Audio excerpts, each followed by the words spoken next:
कंदासी कमिश्नर कराची शहर में महंगाई के ज़ाब्ते ऐं खाधे पीते समेत आम वापे जी शयुनि जे अघनि में लाथ जूं हिदायतूं जारी करे छॾियूं आहिनि। कमिश्नर कराची मोहम्मद इकबाल मेमण जी सदारत में मुर्गी ऐं बकरे जे गोश्त जा अघ मुक़रर करण बाबति, चपाती, नान, बेकरी आइटम्स, दाल ऐं चांवरनि जा अघ मुक़रर करण बाबति अहम गॾियाणी थी आहे। इजलास में डिप्टी कमिश्नर ऐं bureau of supply prices, naan chapati, bakery items, दाल चावरनि, फाइन अटे जा अघ मुक़रर करण लाइ पंहिंजूं सिफ़ारिशूं पेश कयूं।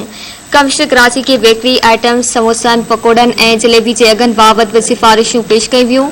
गॾियाणी में एडिशनल कमिश्नर कराची, डिप्टी कमिश्नरनि ऐं ब्यूरो ऑफ प्राइसेस जे ऑफिसरनि शिरकत कई। ब्रेकिंग न्यूज़ हमासा कराची में शेयर कई पिया। कमिश्नर कराची शहर में महंगाई ते ज़ाब्ते ऐं खाधे पीते समेत आम वापे जी शयुनि जे अघनि में लाथ जूं हिदायतूं जारी करे छॾियूं आहिनि।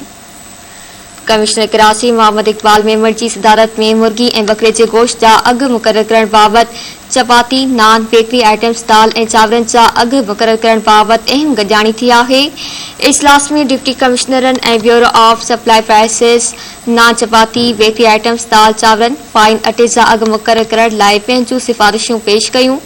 कमिश्नर कराची के बेकरी आइटम्स, समोसनि, पकोड़नि ऐं जलेबी जे अघनि बाबति बि सिफ़ारिश पेश कई वई। गॾियाणी में एडिशनल कमिश्नर कराची, डिप्टी कमिश्नरनि ऐं ब्यूरो ऑफ प्राइसेस जे ऑफिसरनि शिरकत कई।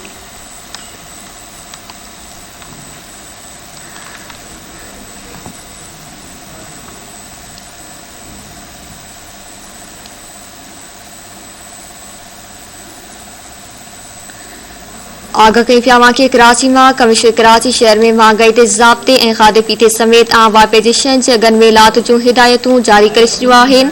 कमिश्नर कराची मोहम्मद इकबाल मेमण जी सदारत में मुर्गी ऐं बकरे जे गोश्त जा अघ मुक़रर करण बाबति, चपाती, नान, बेकरी आइटम्स, दाल ऐं चावरनि जा अघ मुक़रर करण बाबति अहम गॾियाणी थी आहे।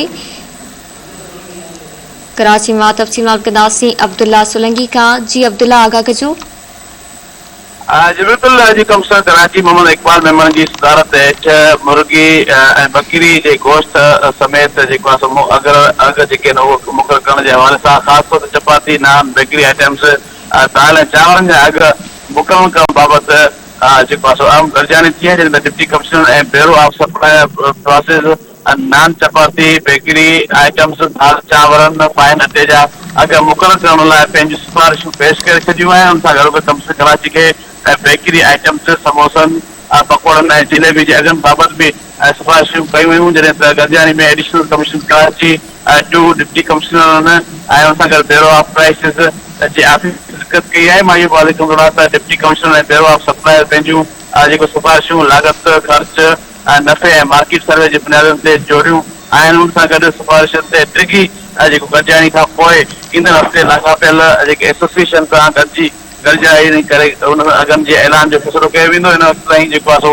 गॾियाणी कई वई, जेका बाद में कमिश्नर कराची पारां जेको आहे इहो चयो वियो आहे त जेके शहरी आहिनि कराची जा, ख़ासि तौर ते उन्हनि खे रमज़ान में जेको आहे सुठे अघ ऐं मुक़ररु थियल अघ ते जेको आहे शयूं मिलनि, छाकाणि त रमज़ान ईंदे ई जेके मुनाफ़े खोर आहिनि उहे मुनाफ़े लाइ जेको आहे सो रेट वधाए छॾींदा आहिनि। तंहिं करे जेको आहे सो मोहम्मद इकबाल मेमण जेको कमिश्नर कराची आहे, उन चवणो आहे त असांजो मक़सदु शहरनि खे रिलीफ ॾियणु आहे, जंहिंमें कमिश्नर कराची पारां डिप्टी कमिश्नरनि खे अघनि ते अमल करण लाइ असिस्टेंट कमिश्नरनि खे सरगर्म रखण जो पिणु जेको आहे सो हिदायत करे छॾी आहे। जी महिरबानी अब्दुल्ला, आगाह करण जे लाइ।